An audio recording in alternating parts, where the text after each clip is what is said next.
Mira Sí, vos. Bueno.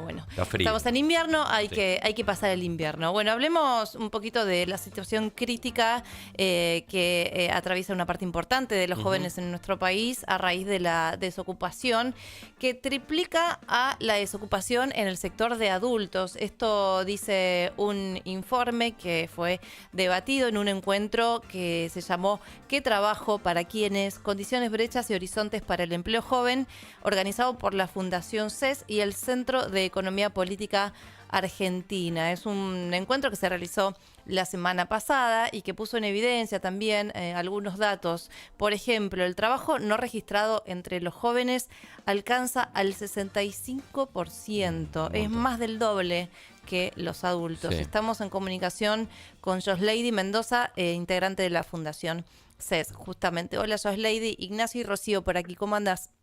Hola, buen día, Rocío, Ignacio, ¿cómo están? Bien, Muy bien. Por suerte. Bien, bueno, queriendo que nos profundice sobre estos datos, ¿no? que pusimos sobre la mesa, que son realmente muy alarmantes, ¿no? Los jóvenes, el Así sector es. más afectado por la falta de trabajo. Así es, así es. Mira, bueno, gracias. Primero, contarles que efectivamente este encuentro lo desarrollamos entre Fundación CES y CEPA, Ujú.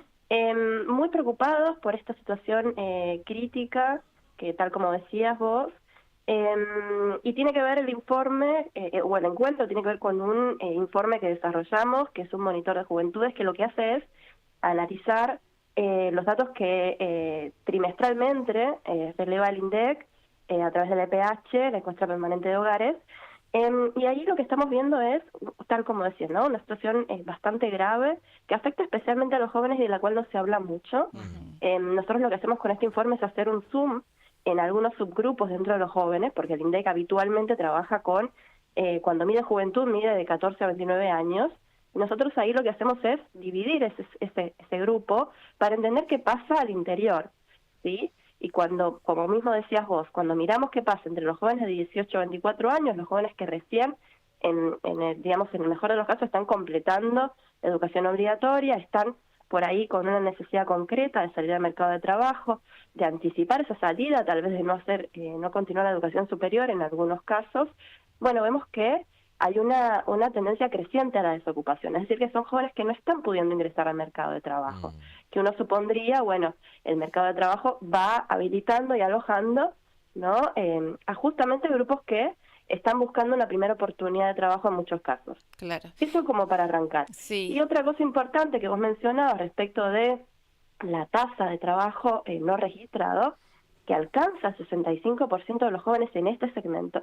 Estamos hablando de primeras oportunidades laborales de jóvenes que hay muchos estudios que vienen diciéndonos que las primeras experiencias laborales son fundamentales en términos de construcción de capital social, de experiencias laborales en entornos, digamos, protegidos, con derechos, y que al revés, cuando no logran insertarse en sus primeras oportunidades laborales en estas condiciones, es muy posible que eso digamos, de alguna manera se agudice a lo largo de la vida y que los jóvenes difícilmente logren entonces hacer ese salto, ¿sí?, a un empleo de calidad más adelante. Claro. Con lo cual es un problema que hacia adelante la tendencia es agravarse.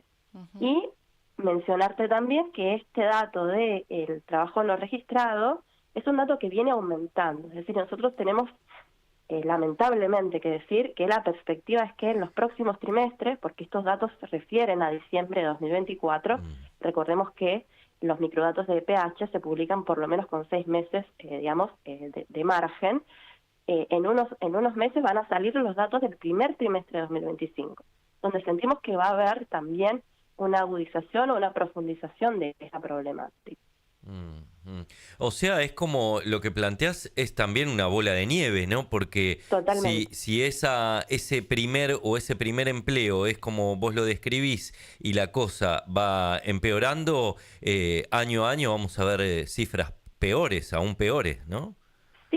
Sí, en principio además, digamos, los efectos de la ley bases, digamos, de todas las medidas que se han ido adoptando respecto de incluso extender el tiempo de prueba en el trabajo, que justamente lo que hace es, digamos, impactar en la rotación, ¿no? En la mayor rotación en el puesto de trabajo.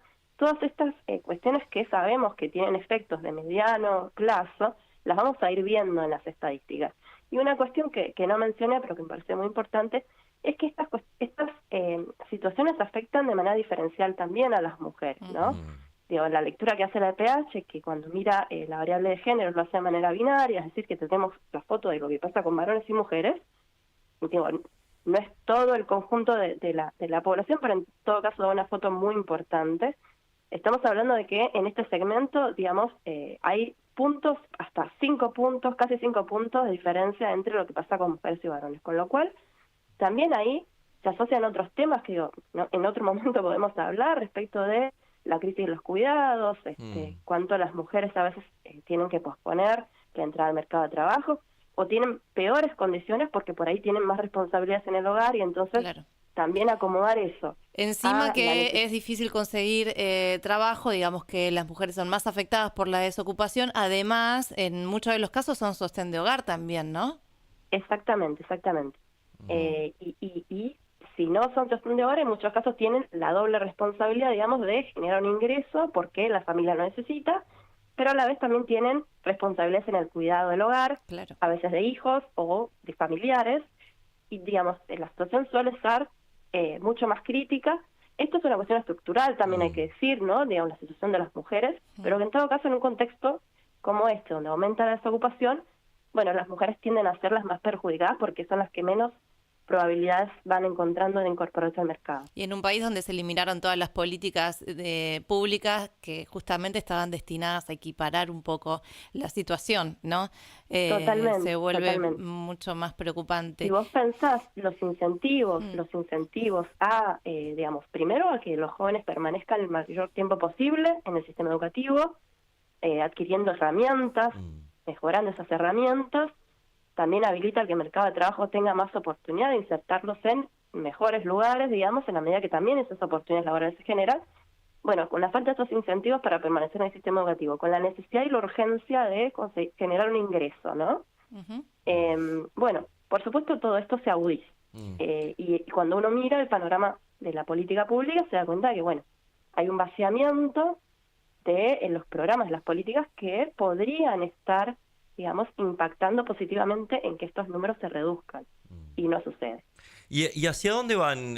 Porque ayer escuchaba un concepto de un politólogo que se dedica a analizar la situación en barrios populares, y él hablaba de manteros digitales, que me pareció súper interesante porque dice, bueno, ahora ni siquiera se vinculan, ¿no? Porque ponen a la venta cosas en sus redes sociales, a través de estados de WhatsApp, de Marketplace, y ni siquiera tienen vinculaciones entre sí para tejer redes. Por eso mi pregunta hacia dónde van esos jóvenes, si se ve eso. El escenario es sin dudas complejo. Si vos sumás esas variables de cuánto vamos cambiando también el escenario del mercado de trabajo, digamos, bueno, tenés mucha más complejidad ahí, porque, no sé, vos podés pensar, bueno, este concepto me parece bien interesante que traes. También se habla de desterritorialización, digamos, del trabajo, efectivamente vinculado al trabajo en las plataformas, a la falta de contacto con otros, como vos decís, ¿no? A tejer red, que también es generar masa crítica, generar organización, y también tiene impacto, bueno, en las expectativas. Los jóvenes pueden tender a pensar que, bueno, es una problemática que les atraviesa individualmente. Tal cual. Esto me pasa a mí. Y lo que hacemos con estos estudios, y también les agradecemos nuevamente a ustedes, y poner en agenda este tema, porque no es una problemática individual. Claro. Digamos, no le pasa a un joven porque por ahí no logró, no pudo, no quiso, y porque además cuando uno mira lo que la agenda de juventudes en los medios tiende a criminalizar a las juventudes, a las adolescencias, y no hablar de la falta de oportunidad. Tal cual. Que son problemáticas sociales fuertes y que requieren medidas y políticas públicas activas, y que los jóvenes sientan que no son problemáticas individuales, digamos, más allá de que hay cierta individualización, ¿no? Tendiendo, como vos decías, a las propias características del mercado de trabajo actual. Sí, es importante lo que decís, Lady, porque además estamos en tiempos en que hay muchas cuestiones de salud mental, ¿no? Y que estas falta de oportunidades pueden verse como frustraciones personales también en este proceso de individualización, ¿no? De las problemáticas. Por un lado, quitan organización y quitan la conexión de reclamo social, ¿no? Despolitizando, pero a su vez también generan esta cuestión de que se está volviendo un problema muy importante de salud mental. Totalmente, está totalmente relacionado. Hay muchos estudios que también abordan esta cuestión en contextos de fuerte crisis económica.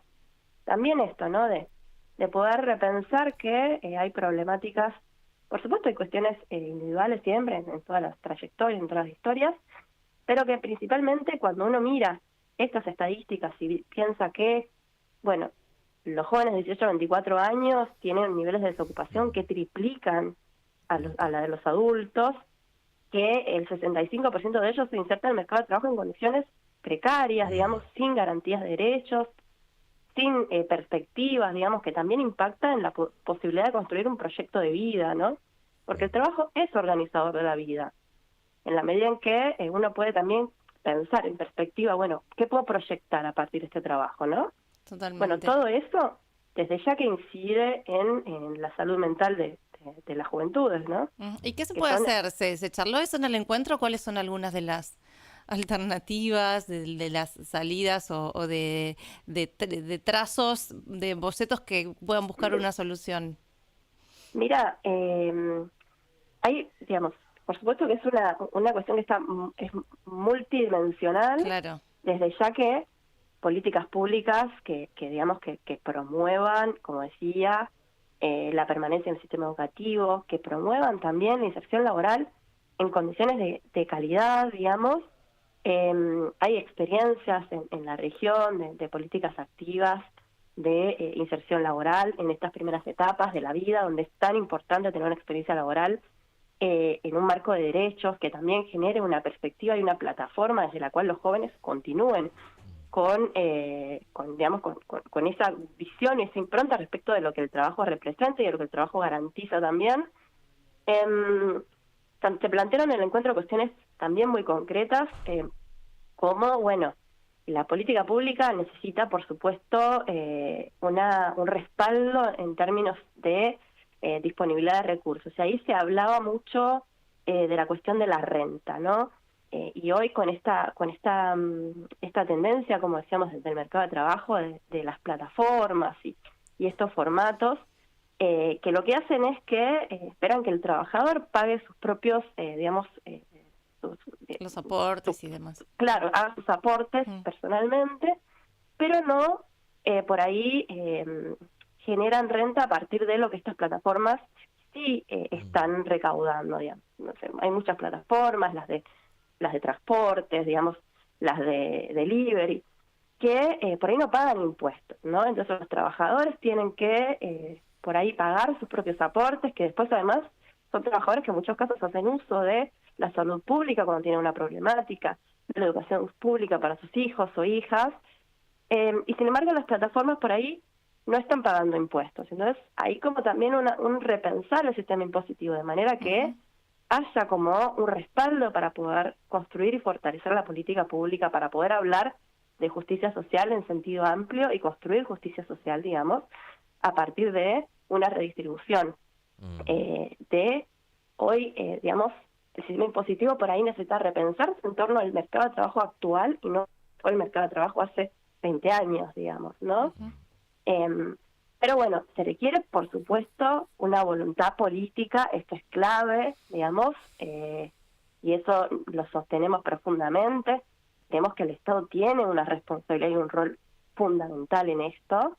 Y nada, y lo que hacemos con estos informes justamente es pensar cómo colectivamente también posicionamos estos temas y tratamos de aportar a la agenda de la política pública, bueno, pensando en el momento en el que podamos también tener esa posibilidad de construir esa agenda y actuarla, ¿no? Claro. Sí, sí. Muy interesante y es muy oportuno también visibilizarlo, esta situación que es realmente muy preocupante. Te agradecemos, Josh Lady, y seguiremos todo el trabajo de la Fundación CES. Así que, bueno, será hasta la próxima.